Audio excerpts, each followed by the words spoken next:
Wimbledon ஜெயிச்சதுக்காக ராஜர் ஃபெடரருக்கு கிடைச்ச வினோதமான ஒரு கிஃப்ட் என்ன என்ன என்ன என்னவா இருக்கும்? எனக்கு என்ன தெரியும், கேளுடா. விம்பிள்டன் டைட்டில் ஜெயிக்கணும். டென்னிஸ் ஆடுற ஒருத்தருக்கும் இருக்கிற மிகப்பெரிய கனவு அதாங்க. ஃபெடரருக்கும் இருந்துச்சு, ஆனா என்ன மத்தவங்களை விட கொஞ்சம் ஜாஸ்தியாவே இருந்துச்சு. அதனாலதான் இப்போதைக்கு அவர் வீட்டுல 8 விம்பிள்டன் டிராஃபிஸ் வச்சிருக்காரு. 2003 வருஷம் முதல் முறையா படிப்படியா முன்னேறி விம்பிள்டன் ஃபைனலுக்குள்ள போறாரு. அந்த டிராஃபியையும் ஜெயிக்கிறாரு. 22 வயசுலயே இந்த பையன் என்னமோ பெருசா பண்ண போறான்னு சொல்லிட்டு இந்த உலகம் நம்ப ஆரம்பிச்சது. எவ்வளவு பரிசுகள் ஜெயிச்சாலும் இந்த ஒரு கிஃப்ட ராஜர் ஃபெடரரால மறக்கவே முடியாது.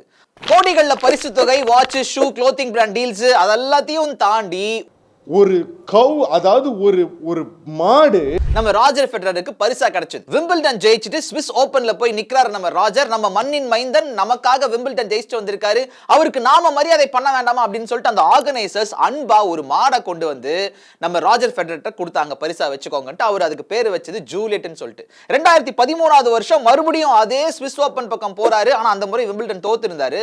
ஆனா அங்கேயும் ஒரு மாடு பரிசா கொடுத்தாங்க, அதோட பேரு டிசைரி. எவ்வளவு பரிசுகள் ஜெயிச்சாலும் இந்த ஒரு கிஃப்ட ராஜர் ஃபெடரரால மறக்கவே முடியாது. ஆனா சுவிட்சர்லாந்து மாடு இதெல்லாம் கேள்விப்பட்ட உடனே எனக்கு ஹைடி ஞாபகம் வந்துருச்சுங்க. ஹைடி கார்ட்டூன் பார்த்துட்டு அந்த நாவல்லாம் வாங்கி படிச்சிருக்கிறேன் நான். உங்களுக்கு ஹைடி ஞாபகம் இருக்கா? கீழே சொல்லுங்க.